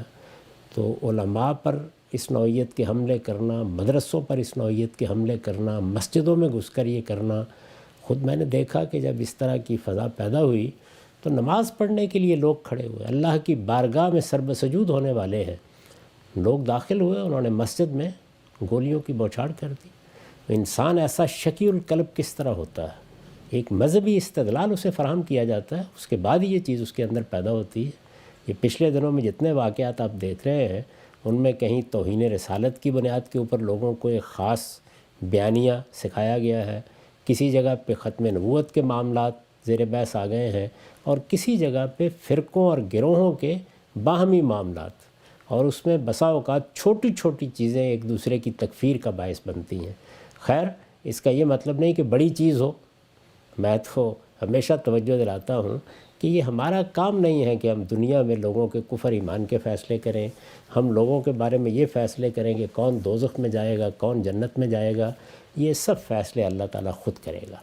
ہمارا کام صرف یہ ہونا چاہیے کہ جہاں ہم کوئی غلطی دیکھیں، کوئی گمراہی دیکھیں، کوئی خرابی دیکھیں تو اس کی اصلاح کرنے کے لیے دین کو بتائیں، دین کی ہدایت بتائیں، استدلال سے غلطی واضح کریں۔ اللہ تعالیٰ نے ہمیں داروغہ نہیں بنایا۔ ہمارا یہ کام نہیں ہے کہ ہم اس طریقے سے لوگوں کی جان لیں، اور یہ جان لینا کتنا بڑا جرم ہے۔ ابھی آپ نے سنا کہ رسول اللہ صلی اللہ علیہ وسلم نے فرمایا کہ قاتل اور مقتول دونوں جہنم میں ہوں گے، یعنی جب وہ برابر میں کھڑے ہوں۔ یہاں تو ظاہر ہے کہ جو مقتول ہیں وہ تو بالکل بے گناہ ہیں، نہتے ہیں، وہ تو مظلوم ہیں، مارے گئے، لیکن اگر دونوں آپس میں لڑنے کے لیے بھی کھڑے ہو جائیں تو فرمایا کہ یہ اتنا بڑا گناہ ہے۔ اس میں بہت بدبختی ہے کہ آدمی حابیل کی بجائے قابیل کا پیرو ہو جائے، جو سنت اس نے قائم کی اپنے ہی بھائی پر ہتھیار اٹھانے کی، وہ ہتھیار اٹھا لے۔ اور اپنے ہی بھائی کی بات میں صرف شناعت واضح کرنے کے لیے کہہ رہا ہوں، ورنہ پوری انسانیت کے بارے میں قرآن کی تعلیم یہ ہے کہ اللہ تعالیٰ نے ہمیشہ سے یہ بات انسانوں کو بتائی، اور خاص طور پر بنی اسرائیل کے ذریعے سے جب ایک پوری امت کی تشکیل کی تو اس وقت یہ بتائی کہ انہو من قتل نفسا بغیر نفس او فساد فی الارض فکانما قتل الناس جمیعا۔ جس نے کسی ایک انسان کو بھی یہ دو صورتیں بتائی ہیں، ان کے علاوہ مار دیا، اس نے پوری انسانیت کو قتل کیا۔ اور وہ دونوں صورتیں دوسرے کی طرف سے اقدام کو بیان کرتی ہیں، یعنی کوئی شخص خود لوگوں کی جان لینے کے لیے نکل کھڑا ہوا تو ظاہر ہے کہ اس طرح کے فسادیوں کو روکنا پڑتا ہے۔ اسی طریقے سے اگر کسی نے کسی کی جان لے لی تو اس کے قصاص میں اس کو قتل کرنا ہوتا ہے۔ باقی کوئی اور شکل بھی نہیں ہے جس میں اللہ تعالیٰ نے اس کی اجازت دی ہو۔ ٹھیک، صاحب یہ تو آپ نے بتائیں کہ یہ جو ہمارے یہاں فساد ہوتا ہے اس کی پیچھے جو فکر کار فرما ہے وہ ظاہری بات ہے، جہاں سے انیشیٹ ہوتی ہے وہاں لوٹتی بھی ہے۔ لیکن اطلاق میں اگر آپ جائیں تو ہم یہ دیکھتے ہیں کہ ایک اسکول میں بچوں کے ساتھ معاملہ ہوتا ہے دہشت گردی کا، ان کا خون بہتا ہے، تو ہماری جو قوم ہے یا وہ لوگ جو بالعموم مذہبی افکار یا مذہبی لوگوں پہ تنقید کر رہے ہوتے ہیں وہ بہت حساسیت کے ساتھ وہاں نمایاں ہو کے سامنے آتے ہیں۔ لیکن ہم نے یہ دیکھا کہ علماء کی طرف سے بھی، اہل مدارس کی طرف سے بھی شکوہ سامنے آتا ہے کہ ٹھیک ہے آپ فکر پہ اپنی بحثیں ویسے جاری رکھیں، لیکن جس مسجد میں حملہ ہوا وہاں تو لوگ ترمذی کا درس ہی لے رہے تھے نا، وہاں کون سی وہ کوئی اس طرح کی چیز پڑھا رہے تھے۔ تو اس اطلاق کے اوپر کوئی بہت زیادہ مذمت یا اس اطلاق کا درد اس طرح محسوس کرنا جس طرح ہم اپنے اسکولوں کالجوں پہ حملوں پہ کرتے ہیں، اس کی کیا وجہ ہے اس تفریق کی؟ جب آپ اس طرح سے سوسائٹی میں طبقات پیدا کر دیں گے تو ایک طبقاتی حمیت کی نفسیات بھی اس میں اندر آتی ہے۔ اسی لیے یہ توجہ دلائی جاتی ہے کہ بالکل کمپارٹمنٹس میں قوم کو بند نہیں کرنا چاہیے۔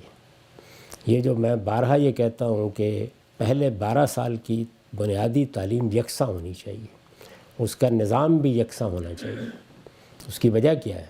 اس کی وجہ یہی ہے کہ اگر آپ بالکل الگ الگ دنیاؤں میں لوگ تیار کریں گے تو وہ دوسروں کے بارے میں ایسے ہی بحث ہو جائیں گے۔ یہ بارہا آپ کو تجربہ ہوا ہوگا کہ جدید پڑھے لکھے لوگ یہ نہیں جانتے کہ مدرسوں میں کیا علم پڑھایا جاتا ہے، ان کو یہ معلوم نہیں ہوتا کہ وہاں کس درجے کے اہل علم ہوا کرتے ہیں. وہ یہ نہیں جانتے کہ وہاں پر اللہ تعالیٰ کے ساتھ تعلق رکھنے والے، اللہ کے دین کی خدمت کرنے والے لوگ کس طرح معمولی تنخواہوں کے اوپر اپنی پوری زندگی خدا کے لیے لگا دیتے ہیں. وہ یہ دیکھتے ہیں کہ یہ کیا احمقانہ باتیں ہیں جو ہماری مسجدوں میں ہوتی ہیں، ممبروں پر ہوتی ہیں، اس لیے کہ ان کو انہی لوگوں سے واسطہ پڑتا ہے. تو اس طرح ایک پورے طبقے کے بارے میں انتہائی منفی رائے قائم ہو جاتی ہے. یہی صورتحال کم و بیش قدیم تعلیم یافتہ طبقے کی ہے. وہ جس دنیا میں رہتا ہے اس میں جدید لوگوں کے بارے میں اس کی معلومات نہیں ہوتی. اس کے نزدیک اگر کوئی شخص ان کی سی وضع قطع نہیں بنائے ہوئے ہے، ان کے طریقے کے اوپر بعض علامتیں نہیں اختیار کیے ہوئے ہے، تو وہ سمجھتے ہیں کہ اس کے پاس نہ دین ہے، نہ خدا سے محبت ہے، نہ اس کو اللہ تعالیٰ کے ساتھ کوئی تعلق ہے. ظاہر ہے کہ یہ سوء ظن پیدا ہوتا ہے. اور اس طرح سے جب ایک دوسرے کے بارے میں گفتگو کی جاتی ہے تو اس میں بھی دیکھا ہوگا کہ سب مسلمان ہیں، سب اللہ کو مانتے ہیں، سب اللہ کے رسول سے محبت رکھتے ہیں، سب کے سب یہ کہتے ہیں کہ ہم محمد رسول اللہ کی امت ہیں، لیکن ہم مذہبی غیر مذہبی، دیندار اور غیر دیندار، اس طرح کی اصطلاحوں میں سوسائٹی کو تقسیم کر دیتے ہیں. تو یہ سب اس وجہ سے ہوتا ہے. ہونا یہ چاہیے کہ ہماری تعلیم کا نظام یکساں ہو. ابتدائی تعلیم، ظاہر ہے بعد کے زمانوں میں تو ہر آدمی کو حق حاصل ہے کہ وہ کسی فن میں اختصاص پیدا کرے، لیکن پہلے 12 سال کی تعلیم ایک قوم یا قوم کے افراد اپنے بچوں کو دیتے ہیں. تو یہ یکساں ہونی چاہیے، اس کے مواقع بھی یکساں ہونے چاہیے. یکساں سے مراد یہ ہے کہ لوگوں کی صلاحیت کے لحاظ سے، صلاحیت کے لحاظ سے آپ تعلیم کے نظام کو تقسیم کرتے ہیں تو یہ بالکل درست ہے، لیکن طبقات کے لحاظ سے ایسا بالکل نہیں کرنا چاہیے. ایک یہ کام ضروری ہے. دوسرے یہ کہ لوگوں کے اوپر اس بات کی شناخت واضح ہونی چاہیے کہ انسان کی جان لینا، اس کا سوچنے کے لیے بھی کوئی آدمی تیار نہ ہو. ریاستیں، حکومتیں اپنا نظم قائم کرتی ہیں، وہاں عدالتیں وجود میں آتی ہیں. اگر کسی نے کوئی جرم کیا ہے تو اس کے لیے ضروری ہے کہ وہ عدالتی نظام ہی کے ذریعے سے کیفر کردار کو پہنچے. اگر کوئی جرم کیا ہے اور وہ قابل سزا جرم ہے یا اس کی سزا موت ہے، لیکن عام لوگوں کو یہ بالکل حق نہیں ہے. وہ فضا معاشرے میں پیدا ہونی چاہیے کہ لوگ اپنی آراء آزادانہ طریقے پر دیں، اپنا نقطہ نظر بیان کریں. عین میدان جنگ میں بھی آپ کو کوئی حق نہیں ہے. ہمیں تو یہ تعلیم دی گئی کہ جس وقت کوئی آدمی ہتھیار پھینک کے کھڑا ہو جاتا ہے تو قتل نہیں کر سکتے، اس کو قیدی بنا سکتے ہیں، درا حالے کہ چند منٹ پہلے وہ ہمارے قتل کے در پہ تھا. تو اس کے باوجود اس کی اجازت نہیں دی گئی. تو یہاں وہ بچے ہیں یا استاد ہیں، پڑھ رہے ہیں، پڑھا رہے ہیں، ان کے بارے میں اس طرح کا اقدام یہ بالکل وحشت ہے. اور میرا خیال ہے کہ ہمارے علماء کو اسے موضوع بنانا چاہیے، دانشوروں کو اسے موضوع بنانا چاہیے، اور پوری قوم کو یہ بتانا چاہیے کہ یہ بڑا ظلم ہے جو کسی انسان کے خلاف کیا جاتا ہے. ابھی آپ نے دیکھا کہ ایسے ہی ایک بینک کے مینیجر کے خلاف اقدام ہوا، اور کیسی جہالت کے ساتھ اقدام ہوا ہے، اور کس طریقے سے ایک آدمی کو کہ جو دین کے ساتھ بھی محبت رکھتا تھا مار دیا گیا. یہ کہنے کا مقصد بھی یہ نہیں ہے کہ اگر نہ رکھتا ہوتا تو آپ کو حق حاصل تھا. کہنے کا مطلب یہ ہے کہ اس طرح سے ہمارے ذہن مسموم کر دیے گئے ہیں، اس طرح سے ہماری تربیت غلط کر دی گئی ہے کہ اس میں ایسے اقدامات لوگ کرتے ہیں. شکریہ. ہم سب آگے بڑھاتے ہیں سلسلے کو. یہ ایک سوال موصول ہوا ہے، اطلاع یا اس کی حقیقت کیا ہے، اس لیے ہم وہ اطلاقی نام نہیں لیتے جس ادارے کے بارے میں ہے، لیکن کہا یہ گیا ہے کہ پاکستان کا ایک معروف بینک ہے، اس نے اپنے ملازمین کے لیے ایک ڈریس کوڈ متعارف کروایا ہے، اور اس میں انہوں نے یہ پابندی لگائی ہے کہ آپ نے منیمم میک اپ کرنا ہے، آپ نے اسکارف کی نوعیت کی ایک چیز ہے حجاب وہ لینا ہے، کپڑوں کے بارے میں ایک ماڈسٹی کا کوڈ طے کیا گیا ہے. تو جو پوچھا گیا ہے وہ یہ کہ اس طرح کے معاملات میں اگر ہم یہ کہتے ہیں کہ یہ شخص سے متعلق ہیں، ریاست بھی مداخلت نہیں کر سکتی، تو پھر کیا کسی ادارے کو اپنے ڈسپلن یا اپنے نظم کے تحت انسان کی اس آزادی پر کہ وہ کیا پہنے کیا نہ پہنے پابندی لگانے کا کیا کوئی حق ہے؟ کہ ریاست تو سب شہریوں کے ساتھ متعلق ہوتی ہے، یہ اس کی جورسڈکشن ہی نہیں ہوتی کہ وہ لوگوں کے شخصی معاملات میں مداخلت کرے. لیکن اداروں کا معاملہ یہ نہیں ہے. ادارے تو اپنے ڈسپلن کے تحت اپنا نظم بناتے ہیں. اب ہمارے ہاں بہت سے اسکول ہیں، اسی طرح فوج میں آپ جاتے ہیں، پولیس میں جاتے ہیں تو آپ کے لیے ایک یونیفارم مقرر کی جاتی ہے. پولیس کا سپاہی اس یونیفارم کو پہنے بغیر سڑک پر کھڑے ہو کر اپنی ذمہ داریوں کو ادا نہیں کرتا. فوج کے لوگ بھی ایسا ہی کرتے ہیں. تو یہی چیز جو ہے یہ باقی اداروں میں بھی اختیار کی جا سکتی ہے.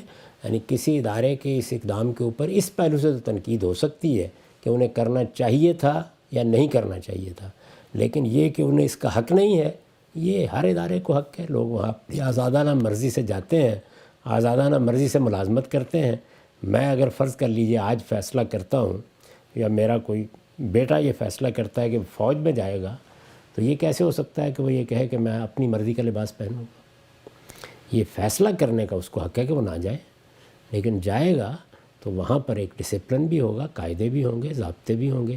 اسی طرح دینی مدارس میں یہ جانتے ہیں آپ، یعنی یہ بحث ہو سکتی ہے کہ وہ جو انہوں نے ڈریس کوڈ مقرر کیا کہ وہ اچھا ہے یا برا ہے، وہ بحث الگ ہے، لیکن کرنے کا تو حق ہے. طالب علم وہاں جاتے ہیں تو ان کو بتایا جاتا ہے کہ آپ نے اپنی وضاقت، اپنا حلیہ یہ رکھنا ہے. اس پہ گفتگو الگ سے ہونی چاہیے کہ کیا چیز دین کی حیثیت سے پیش کی جا رہی ہے، کیا کسی اور مقصد سے پیش کی جا رہی ہے، کیا کوئی کلچرل چیز ہے، کیا کسی ادارے کی ضرورت ہے. یہ بحث تو آپ پی آئی اے کی وردی پر بھی کر سکتے ہیں، لیکن یہ کہ ایک فضائی میزبان پی آئی اے کی ملازمت کرے یا کسی ایئر لائن کی اور یہ کہے کہ میں وہاں پہ کوئی لباس نہیں پہنوں گا. یہ بحث دنیا میں موجود ہے. بہت سی ایئر لائنز ہیں کہ جو نہیں لباس مقرر کرتی، لیکن جو کرتی ہیں تو آپ کو بہرحال ملازمت کی ہے تو وہی پہننا چاہیے. تو یہ حق اگر ان کو حاصل ہے، فوج کو حاصل ہے، پولیس کو حاصل ہے، دوسرے اداروں کو حاصل ہے، تو ایک بینک کو بھی حاصل ہے. ٹھیک ہے صاحب، یہ آپ نے بھی ذکر کیا فضائی میزبانوں کا. ایئر ہوسٹسز ایک پوری انڈسٹری ہے دنیا بھر کے اندر، ہزاروں لاکھوں کی تعداد میں خواتین اس شعبے سے وابستہ ہیں، منسلک ہیں. مجھے ذرا آپ اپنی تھنکنگ بتائیے گا، آپ کیسے دیکھتے ہیں اس کو کہ میزبانی کا ایک شرف ایک خاتون کو حاصل ہو رہا ہے؟ ظاہری بات ہے، ایک پیڈ معاہدہ ہے، میں پیسے دیتا ہوں، چاہتا ہوں مجھے سروسز مہیا ہوں ایئرپورٹ پہ، جہاز کے اندر. لیکن جو آئیکن بنا دیا گیا ہے کہ اس میں کوشش ہوتی ہے ایسی عورت ہو جو خوبرو ہو، اس کا قد، اس کے بال، اس کی چال، اس کی آنکھیں، اس کی ناک، یہ ساری چیزیں، اور پھر اس نے اس کو مینٹین کرنا ہے. گویا کشش کا بھی وہ ایک سمبل بن جاتی ہے. تو اس شعبے کے بارے میں آپ سے پوچھ رہا ہوں، اس میں جو عورت کو جس طریقے سے پیش کیا جاتا ہے، اگرچہ وہ اس کی بنیاد ہی ہوتی ہے کہ جی اس کی ضرورت ہے یا ادارے کا نظم ہے، لیکن کیا آپ کو لگتا ہے کہ جو یہ انسانیت کا شرف ہے اس میں اس طریقے سے کسی ایک جنس کو گلوریفائی کر کے ایک پروڈکٹ بنا دینا، اس کے بارے میں مذہب کا مزاج آپ کو کیا لگتا ہے؟ میں تو مذہب تو بہت بڑی چیز ہے، میں تو عام انسانی سطح پر بھی اس کو ایک نہایت ہی بیہودہ چیز سمجھتا ہوں. میرے نزدیک دنیا بھر میں بہت سی ایئر لائنز ہیں سوچتی بھی نہیں ہیں اس طریقے سے. آپ کو کئی مرتبہ موقع ہوگا امریکن ایئر لائن میں سفر کرنے کا، وہاں اس طرح کی کوئی چیز نہیں ہے. اس میں بوڑھی خواتین بھی ہوتی ہیں، بوڑھی خواتین ہوتی ہیں اور دنیا کی ہر نسل سے، ہر رنگ سے تعلق رکھنے والی خواتین ہوتی ہیں. تو اس وجہ سے خواتین اگر کوئی ذمہ داری انجام دیتی ہیں یا وہ اس منصب کے لیے یا اس مقصد کے لیے منتخب کی جاتی ہیں، تو یہ دیکھنا چاہیے کہ جو ذمہ داری ان کو دی جا رہی ہے اس ذمہ داری کو وہ اچھے طریقے سے ادا کر سکیں. ظاہر ہے کہ جہاز اڑنا ہے یا گاڑی میں سفر کرنا ہے، یہ تو بالکل ٹھیک ہے کہ آپ لباس بھی کو مقرر کر سکتے ہیں، آپ کوئی وردی بھی مقرر کر سکتے ہیں، لیکن جس چیز کو آپ وجہ ترجیح بیان کر رہے ہیں یہ بہت ہی افسوسناک چیز ہے. یہ دنیا میں جو اچھی درسگاہیں ہیں، اچھے ادارے ہیں، ان میں کبھی ملحوظ نہیں رکھی جاتی. ٹھیک، آگے بڑھتے ہیں. ہم سب یہ آپ سے کئی دفعہ ہم نے پوچھا بھی ہے اور آپ اس پہ اظہار خیال کرتے رہے ہیں کہ یہ جو عدت ہے اس کی جو بنیادی وجہ ہے، جو ریزن ہے اس کو پیچھے، اس حکم کی جو علت ہے وہ تو اصل میں استبراء رحم میں یہ واضح ہو جائے کہ خاتون کے پیٹ میں بچے کا امکان نہیں ہے، تاکہ کل کوئی شبہ اندیشہ پیدا نہ ہو. سوال یہ پوچھا گیا ہے کہ جو دین اور شریعت کے اس حکم کا بنیادی جو علت متعین کی گئی ہے، اس کے بارے میں کیا یہ نہیں کہا جا سکتا کہ عدت میں صرف یہ علت پیش نظر نہیں ہے، بلکہ وہ جو مدت وہاں گزرے گی طلاق کے بعد، اس میں شوہر کے ساتھ کوئی رفاقت، میل جول، اور اس ساتھ رہنے کے نتیجے میں شاید کوئی دوبارہ رشتہ جڑنے کا امکان پیدا ہو، تو یہ کہنا کہ محض یہی علت ہے اور وہ اس میں شامل نہیں ہے، تو یہ حکم کی منشا کے برخلاف نہیں نظر آتا؟ ہاں، میں نے تو جتنا قرآن مجید پر غور کیا ہے اور دلائل کے ساتھ اس کو بیان بھی کر دیا ہے، قرآن سے ایسی بات نہیں معلوم ہوتی. یہ بالکل واضح ہو جاتا ہے کہ اصل چیز یہی ہے، اصل چیز عدت میں استبراء رحم ہے. باقی یہ ہے کہ جس وقت اللہ تعالیٰ کوئی حکم دیتے ہیں تو اس کے کچھ ضمنی فوائد بھی ہوتے ہیں. یعنی اصل چیز کیا ہے، کس چیز کو پیش نظر رکھ کر یہ بات کہی گئی ہے. چنانچہ اس میں دیکھ لیجئے کہ جس وقت وضع عمل ہو جاتا ہے 3 دن کے بعد ہو جائے تو عدت ختم ہو جاتی ہے. جب میاں بیوی کے درمیان ملاقات نہیں ہوئی ہوتی تو اللہ تعالیٰ کہتے ہیں کہ کوئی عدت ہی نہیں ہے. جب ارتیاب نہیں ہوتا، یعنی کوئی شبہ نہیں ہے، ان ارتبتم کے الفاظ ہیں نا سورہ طلاق میں، تب بھی کوئی عدت نہیں ہوتی۔ تو اس کے صاف معنی یہ ہے کہ وہ دوسری چیز فائدہ ہے، یعنی اللہ نے آپ کو ایک حکم دیا، یہ بالکل ایسے ہی ہے، محض مثال دے کے سمجھانے کے لیے عرض کر رہا ہوں کہ نماز ہم اس لیے پڑھتے ہیں کہ ہم اپنے پروردگار سے اپنے تعلق کا اظہار کریں، اس کی یاد تازہ کریں، اس سے اپنے دل کو، اپنے دماغ کو، اپنے اعضاء کو، اپنے جوارح کو اس طرح متعلق کریں کہ اس کی عظمت کا اظہار ہو۔ اور اس کے لیے قرآن مجید نے اقیم الصلاۃ علی ذکری کی تعبیر اختیار کی ہے، لیکن اس کے کچھ فوائد بھی ہوتے ہیں۔ وہ فوائد بعض اوقات اخلاقی بھی ہوتے ہیں، جیسے قرآن نے خود ایک فائدہ بیان کیا کہ ان الصلاۃ تنہی عن الفحشاء والمنکر۔ اسی طرح سے ہو سکتا ہے کہ کوئی آدمی کچھ طبی فوائد بھی بیان کر دے، لیکن وہ مقصود نہیں ہوتے۔ وہ تو اصل چیز کو جب آپ کرتے ہیں تو ضمنی طور پر حاصل ہو جاتے ہیں۔ تو جب ایک عورت 3 ماہ کی عدت گزارے گی اور کہا کہ اسی گھر میں رہے گی، تو اس میں یہ فائدہ ہے۔ اور اگر آپ غور کر کے دیکھیں جو سورہ طلاق میں وہ جو فائدہ بیان کیا ہے، وہ فائدہ بھی اس چیز کا بیان کیا ہے کہ اس کے دوران میں انہیں گھروں سے نہ نکالو، اکٹھے رہو گے تو ہو سکتا ہے کہ لعل اللہ یحدث بعد ذلک امرا، اللہ تعالیٰ اس میں کوئی اور خیر یا خوبی کی بات پیدا کر دے۔ تو یہ فائدہ بیان کیا ہے، علت یہ نہیں ہے، علت وہی ہے، اور وہ جگہ جگہ قرآن مجید نے واضح کر دیا ہے۔ ورنہ آپ خود بتائیے کہ اگر اولاد ہو گئی ہے مثال کے طور پر، تو اس کے بعد تو لازم کرنا چاہیے تھا کہ اب 3 مہینے گزارے ہی جائیں، کیونکہ بچہ بھی پیدا ہو گیا، بڑے امکانات ہیں کہ بچہ ہی دونوں کے درمیان موافقت کا باعث بن جائے گا، لیکن اس پر بھی اللہ تعالیٰ نے یہ بات نہیں کہی۔ اور یہ جو عام طور پر استدلال کیا جاتا ہے کہ 3 مہینے ہی پھر کیوں، تو یہ اس لیے کہ اس میں احتیاط کا تقاضا ہے، یعنی یہ بات ایک ایام آ جانے سے بھی واضح ہو جاتی ہے، لیکن ایسا ہوتا ہے بعض اوقات کہ اس میں شبہ کا امکان رہتا ہے، تو اللہ تعالیٰ نے اس کو 3 مہینے تک پھیلا دیا۔ میں عرض کر چکا ہوں، اپنی کتاب میں لکھا بھی ہے کہ بیوہ کی عدت 4 مہینے 10 دن اس لیے ہے کہ کچھ پتہ نہیں ہوتا آدمی کب دنیا سے رخصت ہوگا، تو اس میں اور زیادہ احتیاط کا تقاضا ہے۔ آج کے زمانے میں ظاہر ہے کچھ دوسرے ذرائع ایجاد ہو گئے ہیں جن سے لوگوں کو معلوم ہو جاتا ہے، لیکن اس سے پہلے تو لوگوں کے معلوم کرنے کا ایک ہی طریقہ تھا۔ عدت کی اصل علت وہی ہے، وہ موجود ہے تو عدت ہوگی، وہ موجود نہیں ہے تو عدت نہیں ہوگی۔ تاہم جب ہوگی تو اس کے کچھ فائدے بھی ہوں گے، تو ان فائدوں کو پیش نظر رکھ کر اگر لوگ یہ طے کر لیں کہ نہیں یہ گزارے ہی گے تو بڑی اچھی بات ہے، اس سے کس کو انکار ہے، لیکن اصل علت یہ نہیں ہے۔ ٹھیک ہے، ہم سب آگے بڑھتے ہیں۔ ایک سوال طالب علم ہے، آپ کی کتابوں کا مطالعہ کر رہے ہیں، انہوں نے بھیجا ہے کہ آپ نے اپنی کتاب الاسلام میں میزان کا خلاصہ کیا ہے اور اس میں قرآن و سنت کی بنیاد پر پورا دین بیان کر دیا، مگر دوسری طرف آپ وہ احکامات بھی الاسلام میں نقل کر رہے ہیں جو روایات پر مبنی، جیسے عام سفروں میں نمازوں کو قصر کرنا، جمع بین الصلاتین کے احکام کو آپ نے الاسلام میں بیان کیا ہے، جبکہ ان دونوں احکام کو آپ میزان میں روایات کے تحت بیان کرتے ہیں نہ کہ سنت کے تحت، اس کی کیا وجہ؟ نہیں، آپ میزان کو پڑھیے، میں نے اس میں بیان کیا کہ رسول اللہ نے یہ سنت قائم کی، اور بلکہ اس کی دلیل دی ہے کہ یہ سنت تو زمین کے اوپر ہر شخص دیکھ سکتا ہے، اس لیے کہ اس کا ظہور حج کے موقع پر ہو جاتا ہے، یعنی وہ گویا ایک ایسا عمل ہے کہ جو صدیوں سے ہر سال دہرایا جا رہا ہے، اور وہاں یہی ہوتا ہے کہ آپ قصر بھی کرتے ہیں اور جمع بھی کرتے ہیں، تو اس لیے یہ سنت۔ یہ اگلا سوال ہے کہ قربانی کے جانوروں کی عمر کی تعین کے بارے میں رسول اللہ صلی اللہ علیہ وسلم کی جو ہدایات ہم تک پہنچی ہیں، ان کی حیثیت قانونی ہے یا ایک عمومی ہدایت تھی، اور ہم کس بنیاد پہ فرق کر سکتے ہیں کہ یہ ایک قانونی ہدایت ہے یا یہ محض رسول اللہ صلی اللہ علیہ وسلم کی تلقین ہے؟ یہ تو خود الفاظ سے معلوم ہو جاتا ہے، لیکن ایک اصولی بات یہ ہے کہ جو چیزیں بھی اخبار احاد سے منتقل ہوتی ہیں، ان میں چونکہ یہ یقین سے نہیں کہا جا سکتا کہ یہ رسول اللہ ہی کے الفاظ ہیں، تو اس وجہ سے الفاظ بنائے استدلال نہیں بن سکتے کسی چیز کی تاکید کے لیے یا اس کے قانونی پابندی ہونے کے لیے۔ تو میرے نزدیک اخبار احاد سے جب بھی کوئی چیز پہنچے گی وہ حکم کے لحاظ سے استحبابی کے درجے میں ہوگی، یعنی اس کی وجہ یہ ہے۔ اگلا سوال ہے جی کہ بیمہ میں جو زائد رقم ملتی ہے، اس کے بارے میں غامدی صاحب نے مقامات میں لکھا ہے کہ وہ کمپنی تو اپنی طرف سے نہیں دیتی کہ ہم یہ سوال اٹھائیں کہ کمپنی نے پیسہ سودی سرمایہ سے دیے ہیں، بلکہ بیمہ جس معاملے کے لیے کرایا جاتا ہے اگر وہ پیش آ جائے تو جو کچھ ملتا ہے وہ معاہدے کی روح سے دوسروں کی جمع شدہ رقوم ہی سے ملتا ہے۔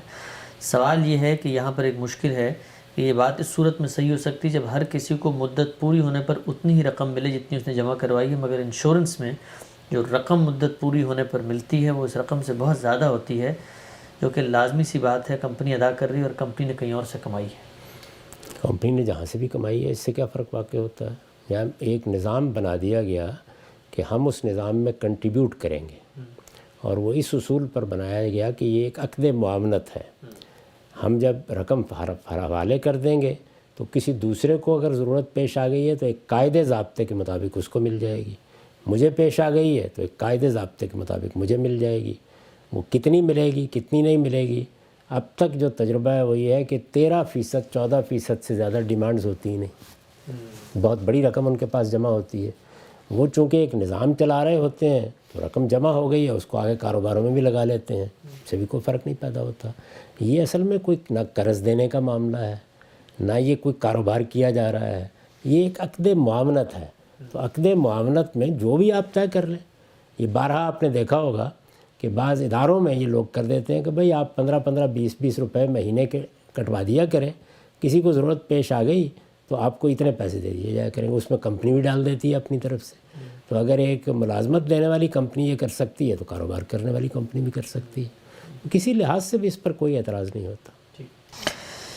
یہ سوال ہے جی کہ یہ بات آپ فرماتے ہیں کہ آپ کی جو کتاب ہے الاسلام، اس میں آپ نے جو پورا دین ہے آپ کی نظر میں آپ نے بیان کر دیا ہے، تو کہتے ہیں اگر یہ بات ٹھیک ہے تو جو روایات میں زنا سے بچنے کی بعض ترغیبات پیدا کرنے کی جو علامتیں ہیں، مثلا عورت خوشبو لگا کے نہ نکلے اور اس طرح کی بات وہ نقل نہیں کی، تو اس کے بغیر بھی کیا ہم وہ جو پورا حکم ہے زنا سے بچنے کا اس پر عمل کر سکتے ہیں اگر ہم روایت کا پہ غور نہ کریں تو؟ جب اللہ تعالیٰ نے بتا دیا قرآن میں کہ لا تقربوا الزنا، اس کے قریب بھی نہ جاؤ، تو ہر شخص کو خود بھی یہ کام کرنا چاہیے۔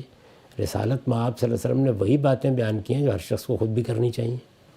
یعنی مجھے اگر کہا جائے گا کہ فلاں جگہ آگ ہے اس کے قریب نہ جاؤ، تو میں اس سلسلے میں جو احتیاطیں کروں گا وہ میری عقل کا تقاضا ہے۔ رسول اللہ نے وہی باتیں بیان کی۔